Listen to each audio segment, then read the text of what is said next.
இந்த வீடியோவில் நம்ம என்ன பார்க்க போகிறோம்னு பார்த்தீங்கன்னா, சாம்சங் ரீசெண்டாக சாம்சங் கேலக்ஸி Z Fold 3 அப்புறம் Z Flip 3 லான்ச் பண்ணியிருந்தாங்க. இந்த ரெண்டு ஸ்மார்ட் ஃபோன்ஸில் சாம்சங் கேலக்ஸி Z Fold 3யோட அன்பாக்சிங் தான் நம்ம பார்க்க போகிறோம். ஸோ வீடியோக்குள்ளே போகிறதுக்கு முன்னாடி நீங்கள் நம்ம சேனலை சப்ஸ்கிரைப் பண்ணணும்னா சப்ஸ்கிரைப் பண்ணிக்கோங்க. கூட அந்த பெல் ஐகானையும் ப்ரெஸ் பண்ணிக்கோங்க. இப்போ நம்ம வீடியோக்குள்ளே போகலாம்.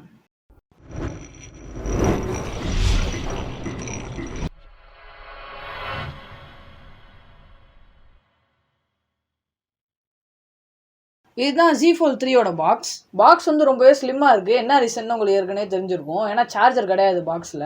S21 சீரிஸில் சார்ஜர் கட் பண்ணாங்க. அதே மாதிரி தான் இந்த ஸ்மார்ட் ஃபோன்ஸ்க்கும் கட் பண்ணியிருக்காங்க. இப்போ பாக்ஸ் ஓப்பன் பண்ணதுக்கப்புறம் டாப்லேயே ஸ்மார்ட் ஃபோன் கொடுத்துருக்காங்க. ஸ்மார்ட் ஃபோன் எடுத்தோடனே லைட்டாக வெயிட்டாக இருக்க மாதிரி ஃபீல் ஆகுது. ஏன்னா நான் இப்போ தான் ஒரு ஃபோல்டிங் ஸ்மார்ட் ஃபோனை ஃபஸ்ட் டைமாக யூஸ் பண்ணுறேன். இந்த பிளாக் கலர் வேரியண்ட் ரொம்பவே சூப்பராக இருக்குது. இந்த கலர் வேரியண்ட் வந்து ஃபேண்டம் பிளாக். அப்புறம் பாக்ஸில் வேறு என்ன இருக்குன்னா, சார்ஜிங் கேபிள் அப்புறம் யூசர் மேனுவல் கொடுத்துருக்காங்க. வேறு எதுவும் பாக்ஸில் இல்லை. இப்போ இந்த ஸ்மார்ட் ஃபோன் பூட்டப் பண்ணலாம். பேக் சைடில் 3 கேமரா கொடுத்துருக்காங்க. 3மே 12 மெகா பிக்சல் கேமரா. ஃப்ரண்ட்டில் உள்ள அந்த கவர் டிஸ்பிளேல ஒரு 10 மெகா பிக்சல் கேமரா கொடுத்துருக்காங்க. ஸ்மார்ட் ஃபோனோட கவர் டிஸ்பிளே அப்புறம் பேக் சைடில் Corning Gorilla Glass Victus protection கொடுத்துருக்காங்க. உள்ளே உள்ள அந்த பெரிய டிஸ்பிளே வந்து இப்போ நிறைய இம்ப்ரூவ் பண்ணியிருக்கதா சொல்லியிருக்காங்க. S Pen சப்போர்ட்டும் இருக்குது. இந்த ஃபோல்டிங் டிஸ்பிளேக்குன்னே டெடிக்கேட்டாக ஒரு S Pen லான்ச் பண்ணியிருந்தாங்க. S Pen ஃபோல்ட் எடிஷன்னு சொல்லி. மற்ற S Pen யூஸ் பண்ணால் அது வந்து டிஸ்பிளேவை டேமேஜ் பண்ணிடும். ஸோ அதுக்காக அந்த தனி S Pen ஃபோல்ட் எடிஷன் ஒன்று லான்ச் பண்ணியிருந்தாங்க. அது வந்து இந்த ஸ்மார்ட் ஃபோனோட வராது, நீங்கள் தனியாக தான் வாங்குற மாதிரி இருக்கும். இந்த பெரிய ஸ்க்ரீனில் கேமரா காணும்னு கேட்டிங்கன்னா நிறைய பேருக்கு தெரிஞ்சிருக்கலாம். அண்டர் டிஸ்பிளே கேமரா கொடுத்துருக்காங்க இந்த ஸ்மார்ட் ஃபோனில்.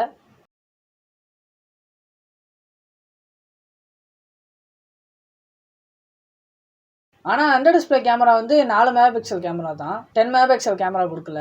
அதை ஃபஸ்ட்டு நீங்கள் எடுத்தோடனே அது நோட்டீஸ் பண்ணுற மாதிரி இல்லை. ஆனால் வந்து அது ஒரு வாட்டி நீங்கள் பார்த்துட்டிங்கன்னா அதுக்கப்புறம் எப்போவுமே உங்கள் கண்ணில் தெரிஞ்சிட்டு இருக்கும். ஆனால் மற்ற ஆப்ஸ் யூஸ் பண்ணும்போது எதுவும் தெரியல. ஆனால் அவ்வளோவா நீங்கள் நோட்டீஸ் பண்ண மாட்டீங்க, பழகிடும் அது. இந்த ஸ்மார்ட் ஃபோன் ரொம்பவே தின்னாக இருக்குது. ஆனால் வந்து ஃபோல்ட் பண்ணதுக்கப்புறம் ரொம்பவே திக்காக இருக்கும்.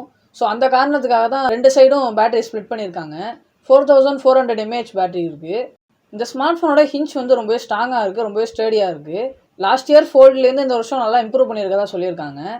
அதே மாதிரி தான் இன்னொரு விஷயம் என்னென்னா, இது வந்து ஃபோல்ட் ஆகிற டிஸ்பிளேன்றதுனால நடுவில் அந்த க்ரீஸ் வந்து இருக்கும் அந்த ஃபோல்டிங் ஆகிற ஏரியாவில். ஸோ அதுவும் வந்து யூஸ் பண்ண உங்களுக்கு பழகிரும்.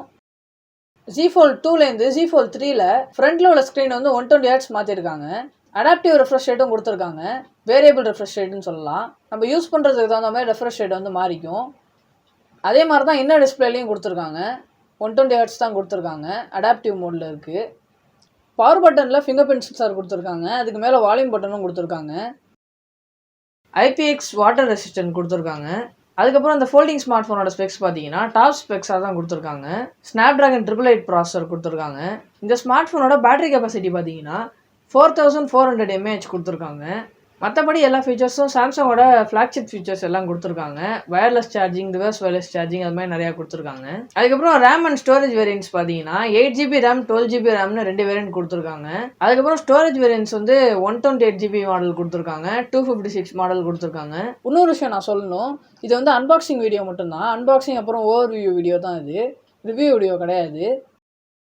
ஃபைனலாக ப்ரைஸிங்னு பார்த்தீங்கன்னா யூஎஸில் $1800 லான்ச் பண்ணியிருக்காங்க. ரொம்பவே எக்ஸ்பென்சிவ் தான். ஸோ அவ்வளோதான் இந்த வீடியோ. உங்களுக்கு பிடிச்சிருக்கும்னு நினைக்கிறேன். பிடிச்சிருந்தா மறக்காமல் லைக் பண்ணுங்கள், ஷேர் பண்ணுங்கள். இது மாதிரி நிறைய இன்ட்ரெஸ்டிங்கான அன்பாக்சிங்லாம் பார்க்குறதுக்கு மறக்காமல் நம்ம சேனலை சப்ஸ்கிரைப் பண்ணிக்கோங்க. கூட அந்த பெல் ஐகானையும் ப்ரெஸ் பண்ணிக்கோங்க. வேறு என்ன வீடியோ பார்க்கணுன்னு நினைக்கிறீங்களோ அதை மறக்காமல் கமெண்ட்டில் சொல்லுங்கள். அடுத்த வீடியோவில் பார்க்கலாம்.